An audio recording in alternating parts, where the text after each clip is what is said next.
Olá, leitores! Eu sou a Janaína, esse é o Estante de Fantasia e estamos iniciando mais um vídeo de leituras por aqui. Vou ler um livro que eu quero há muito tempo, que é Uma Magia Destilada em Veneno. Está aqui na minha estante há um tempo já, né? Eu comprei esse ano, mas eu quero ler. Só que eu tava pensando inicialmente em ler ele num vídeo de fantasias asiáticas. Só que eu não tenho nenhum outro livro. Eu tava pensando em ler ele junto com o livro da R. Fong, que faz muito sucesso, só que eu não tenho nem Babel, nem Impostora, nem nenhum outro livro dela aqui. Sendo que o que eu mais quero ler é Guerra da Papoula, que eu já vejo muita gente falando bem. Mas enfim, não tenho nenhum outro livro aqui na minha estante, então eu pensei o quê? Vamos ler séries? Pois muito que bem. Então eu vou ler essa duologia aqui, esse que é o primeiro volume. Vou ler esse livro, o livro 2 do livro do chá, né, que é uma duologia. Temos que decidir os outros livros que eu vou ler, né, as outras sagas. Pensei em Sangue e Mel. Só que olha o tamanho desse livro e eu teria que ler outro livro desse mesmo tamanho. E mais, eu comecei já essa história, né, só que ela não me fisgou em nada. E aí eu não sei se tô com a vibe dela, sabe? Pra pegar esse aqui pra desencalhar, não sei. Nós temos também Cidade de Bronze. Esse aqui eu estou super animada, porque esse livro foi caro. E aí quando eu compro o livro caro, ou livro em pré-venda, eu quero ler rápido pra valorizar o meu dinheiro. Porque se fosse pra ficar parado na estante, eu esperava chegar uma promoção. Então assim, eu quero ler, só que olha o tamanho do livro. E os outros livros, né, os outros três, eles são tão grandes quanto. Então eu não sei se eu vou ler esse daqui, mas eu queria muito ler. Mas ainda não me decidi e vocês só vão saber nos próximos takes. Então é isso, vamos ler série aqui, mas não decidi nada. Só decidi que vou ler Uma Magia Destilada em Veneno.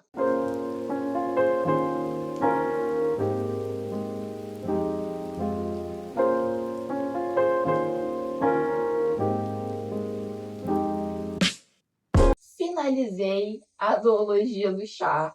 Finalmente vou poder vir aqui conversar com vocês sobre esses dois livros. Finalmente por quê? Porque para vocês passou muito pouco tempo, mas para mim aqui na vida real, gente, eu li o primeiro livro muito rápido, devorei, engatei no segundo livro e li mais ou menos até a página, sei lá, 200 e pouca. E aí eu quis ler um outro livro que agora eu nem me lembro qual livro eu troquei essa leitura aqui, mas eu fui ler outro livro e aí eu engatei em outras leituras e deixei esse aqui para trás. Escolhi um dia e falei, preciso finalizar essa leitura. Peguei o livro, finalizei bem rapidinho, em 1, 2 dias, as outras poucas páginas que faltavam. E eu posso dizer que eu gostei bastante. É um livro bem fluido, os dois, nessa duologia, mas também é bastante descritivo. Então, assim, foi um ponto essencial para eu gostar essa questão da descrição, porque pode ter algumas pessoas que não vão gostar muito. É uma fantasia jovem, com muita aventura, então assim, me conquistou. E além de tudo, o sistema de magia é extremamente diferente, eu nunca tinha lido nada assim. A premissa da duologia é a nossa protagonista, Ning, ela vive com os pais numa vilazinha bem afastada. O pai dela é médico e ela é aprendiz do pai dela. A irmã dela é aprendiz da mãe, que é uma feiticeira de chá. Eu vou chamar de feiticeira de chá porque a gente tem um nome específico aqui, mas eu não vou me atrever a pronunciar. Então vamos chamar aqui de feiticeiras de chá. Eles levam uma vida ali pacata. Depois a gente entende que a mãe dela já esteve perto do imperador ali com a elite da população, mas hoje em dia eles levam uma vida bem simplesinha e calma. Acontece que a mãe da Ning acaba sendo envenenada. Sim, tem uma praga assolando o império, onde as pessoas consomem chás que porventura estão envenenados e aí acabam, né, desfalecendo. A mãe da Ning foi uma dessas vítimas. Só que antes dela, né, ir a óbito, ela consegue fazer um antídoto e dá para a filha, que era aprendiz dela, a irmã da Ning, que consegue ali retardar o efeito desse veneno. Mas a irmã da Ning ainda está muito doente, enfim, está ali beirando o precipício. O tempo passa, a irmã da Ning não melhora, mas chega uma correspondência na casa delas convidando, né, a irmã da Ning para participar da competição dos feiticeiros de chá. E a Ning pensa assim, a minha irmã não pode ir porque ela está extremamente doente. E se eu for no lugar dela? Porque aí eu posso ir, eu posso vencer porque eu posso não ser aprendiz da minha mãe, mas eu convivi com elas, eu sei um pouco de magia, sempre me falaram que eu era talentosa, e se eu tentar a sorte e eu ganhar, eu vou conseguir uma cura para minha irmã, porque quem vê essa competição sempre tem seus desejos realizados, podem fazer pedidos ao imperador. Então ela fala: olha, se alguém tem a cura para esse veneno, é o imperador. Então eu vou lá, vou vencer e vou vir salvar a minha irmã. Então a gente tem também essa questão da família muito forte nesse livro, esse vínculo. A Ning é extremamente ligada à irmã dela, é muito protetora. Então, no primeiro livro, nós temos a Ning participando dessa competição. Ela sai de casa escondido, vai para essa competição e ela conhece o palácio. E é uma realidade extremamente diferente da que ela vivia, porque lá é muito luxo, muita fartura, enquanto a vila dela passa por muitos problemas. Então a gente tem esse choque social e é muito interessante a gente ver isso pela perspectiva da protagonista mesmo. Nós temos também muita intriga política, porque muitas coisas estão acontecendo por baixo dos panos, a população não sabe, mas quando a Ning vai para o palácio, ela vê a realidade como é de fato, e isso meio que choca ela. Então a gente tem essa competição, ao mesmo tempo a gente tem a Ning conhecendo outras pessoas, um interesse romântico que, gente, eu queria tanto que esse canal acontecesse, mas aqui a gente só tem migalhinhos, tá? Não temos um romance forte acontecendo. A gente chipa o casal? Chipamos o casal. Mas a gente fica só na vontade. A Nin também faz uma melhor amiga, então a gente tem toda essa questão de relações pessoais, enquanto ela tenta vencer uma competição. Então é muito legal. Esse primeiro livro se passa todo dentro desse palácio. A gente tem toda essa visão de vida na corte. Já no segundo livro, nós temos a Ning solta pelo mundo. Ela sai do palácio e ela está vivendo uma aventura fora das paredes daquele castelo e ainda mais interessante para a gente conhecer esse mundo. Nesse segundo volume, nós temos muito mais da mitologia. Então, a gente tem deuses aparecendo, a gente conhecendo um pouco sobre eles, e é muito interessante. No geral, são dois livros que são muito descritivos, como eu disse, e eu acho que isso é uma coisa essencial para mim. Primeiro, porque eles citam comidas que eu nunca ouvi falar na minha vida. Então, se não fosse descrito, eu não saberia do que eles estariam falando. É uma cultura totalmente diferente da qual eu estou inserida. Então, sabe, foi legal essa descrição para mim e me fez gostar muito desses dois livros. Lembrando que é uma fantasia jovem, então a gente tem, né, coisas mais tranquilas e leves acontecendo, não é nada muito pesado. Então, se você quer ler um livro com um sistema de magia diferente, mais jovem, eu acho que esses são ideais. Eu gostei muito dessa leitura. Não foi um favorito, não foi de fato, mas foi uma leitura muito agradável. Ação do Só Pra Avisar que eu decidi qual é a série que eu vou ler, e vai ser a série da Rebelde do Deserto, essa trilogia. Os livros são bem fininhos, e isso foi o que me fez decidir, assim, bater o martelo de ser essa a série que eu quero ler. E ela também já tá na minha lista há muito tempo, eu queria ter lido ela desde que eu comprei os 3 livros, e não tive a oportunidade. Eu acho que agora vai ser incrível, e tô muito ansiosa por essa história. Eu tenho a preferência de falar sobre trilogias, duologias, sagas, quando eu já terminei de ler todos os livros, que aí eu consigo ter uma opinião mais sólida e ter um panorama geral do que se trata a história. Como eu fiz, né, com os livros da duologia do chá, dei a minha opinião dos dois de uma vez.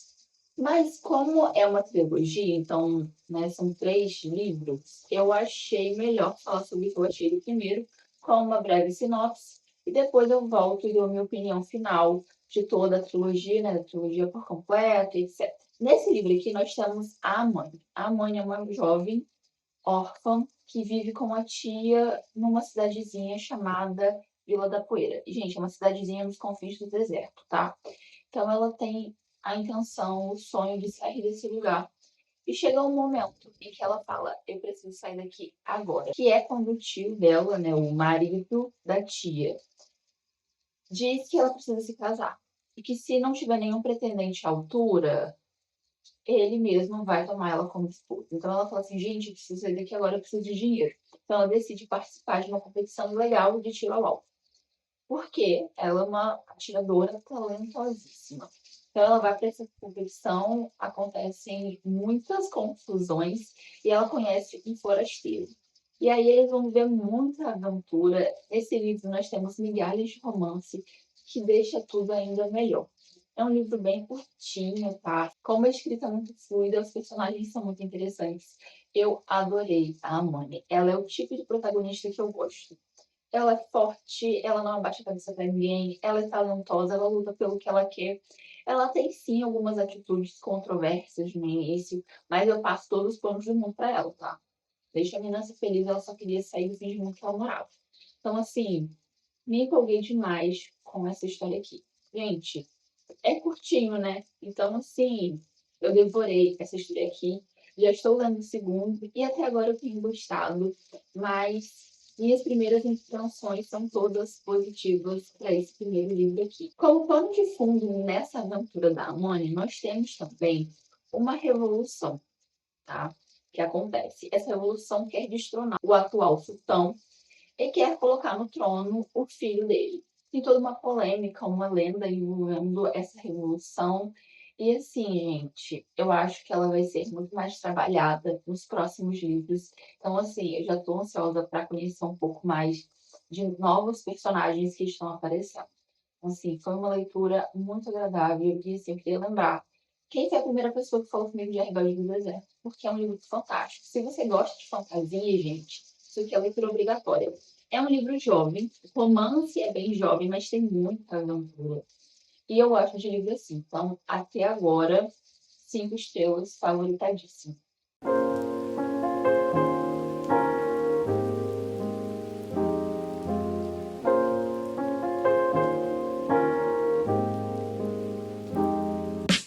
Leiturinha noturna de A Traidora do Trono. E assim, eu amo um romance em migalhas, né?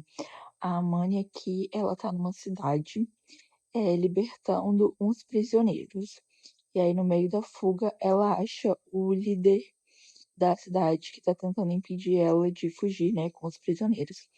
E aí, ele diz assim: vocês estão em desvantagem. Solte a arma, bandida. E ela fala: só existe um homem que pode me chamar assim. E você está bem longe de ter a beleza dele. Ai, gente, que fofinho. Só quero muito que os dois aconteçam logo.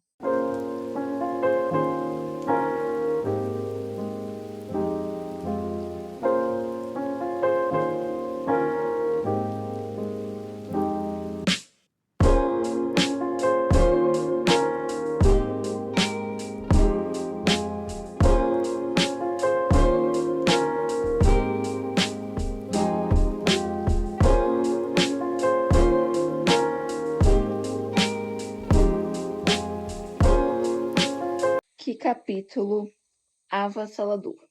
Capítulo 42 de A Heroína da Alvorada. Só digo uma coisa pra vocês: se preparem, preparem o coração de vocês, porque aqui muitas emoções. A gente tem um pouquinho ainda pra finalizar o livro, então eu tenho esperança do meu coração se remendar nesses últimos capítulos, mas assim, mas é aquilo, né? Me fez chorar, eu dou 5 estrelas. Então, trilogia favoritada por conta desse livro aqui.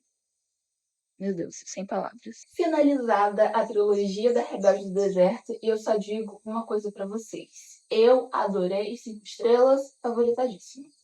Por favor, leiam essa trilogia aqui, porque é muito boa.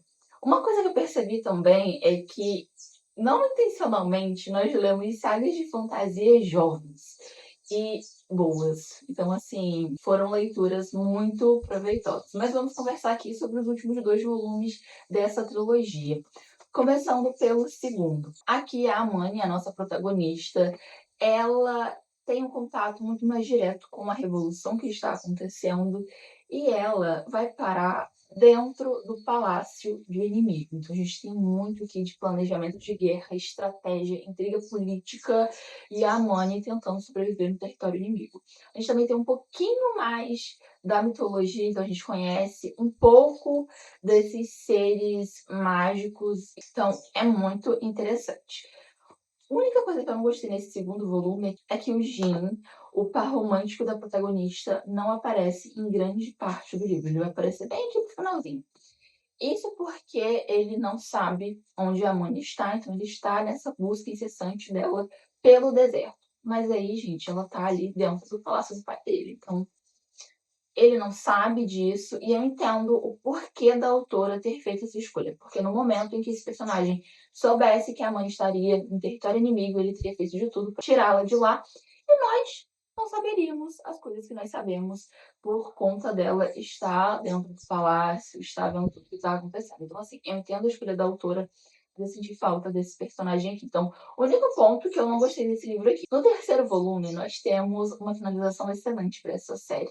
Mas eu confesso que lá pro finalzinho eu tava assim, gente, vai ser um final feliz, vai ser um final trágico, vai ser um final triste? Que final terá essa trilogia? Eu confesso que eu fiquei completamente no escuro e eu não sabia o que esperar.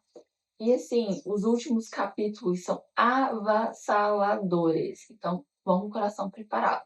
Outra coisa é, a autora aqui, ela não tem medo de matar personagem não, tá? Então vai com seu coração preparado, não se apegue a ninguém. Outra coisa que eu achei extremamente diferente é que aqui nós temos uma fonte family, né? Uma família contável, que são os personagens que fazem parte dessa rebelião, que são considerados uma família, né? Amigos muito próximos.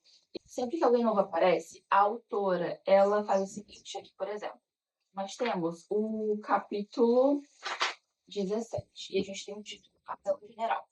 Nesse capítulo, não é sobre um personagem novo, né? É sobre uma menina que foi sequestrada, enfim. E aí, na verdade, o capítulo acaba aqui. Então, a gente tem só essas duas folhas com esse conto. O que ela faz? Quando algum personagem novo aparece, ou quando algum outro personagem, a gente não tá acompanhando ele porque a gente tá pela protagonista, mas acontece alguma coisa interessante, e esse personagem ele é citado de alguma forma, a autora, ela interrompe a cronologia da história e ela coloca um conto ali no meio. Então a gente vai conhecer ou o passado desse novo personagem, ou o que aconteceu com esse personagem que a gente já conhece, mas a gente não sabia o que estava acontecendo com ele porque a gente estava acompanhando a protagonista. Então, assim, é uma coisa muito interessante e que eu nunca tinha lido tanto assim, sabe? Com um conto no meio da história, mas que faz todo sentido e que só acrescenta na narrativa, né? Então a gente tem curiosidade para saber o que está acontecendo com esses personagens, não saber quem são eles. Então foi uma coisa extremamente diferente e que eu adorei nesses livros aqui. Então, uma experiência maravilhosa, diferente, eu gostei muito. É como eu disse, não se apeguem a personagem nenhum, tá? Já vou dizendo, porque eu chorei horrores. Achei algumas mortes desnecessárias, mas, né, quem sou eu pra julgar? A gente já, a autora quis matar, vai matando todo mundo. É um livro bom, tá? Então, recomendo demais esses livros, essa trilogia, essa história, é uma história excelente. A gente tem família encontrada, a gente tem migalhas de romance, a gente tem muita aventura, intriga política demais nesses últimos 2 volumes aqui, muita intriga política. A gente tem algumas reflexões interessantes, porque a Moni, tanto no segundo livro quanto no terceiro, ela começa a se questionar qual o lado dela nessa guerra, o motivo que levou a essa guerra, o que eles querem mudar no mundo, qual a consequência quando essa guerra for finalizar deles serem vencedores ou não. Então, assim, traz algumas reflexões, o que é diferente para os livros de fantasia, que são mais farofa, né? Aqui a gente tem um livro um pouquinho mais sério, que trata de questões muito pontuais e traz temáticas importantes para a gente começar a refletir sobre o assunto. Então, eu gostei bastante dessa trilogia e recomendo demais a leitura de A Rebelde do Deserto. O nome dessa trilogia é A Rebelde do Deserto, então é o nome do primeiro volume, mas assim, fantástica essa trilogia, que só leiam. A Mãe é com certeza uma das minhas protagonistas favoritas da vida, porque ela é forte, inteligente, proativa, entendeu? Ela não abaixa a cabeça pra ninguém. E apesar dela se questionar sim em alguns momentos se o que ela tá fazendo é certo, ela ainda se mantém firme no seu propósito. Então, foram livros muito interessantes. São bem curtinhos, as leituras são muito fluidas, a gente lê que nem vê, tá? Eu devorei essa história aqui, as páginas passaram muito rápido e, enfim, foi uma experiência, pra mim, excelente. Com isso, então, eu vou encerrando esse vídeo por aqui. Muito obrigada a você que assistiu até esse momento. Espero que você tenha gostado de conhecer esses livros, de ver a minha experiência com a leitura deles. E é isso, nos vemos no próximo vídeo. Tchau, tchau, leitores!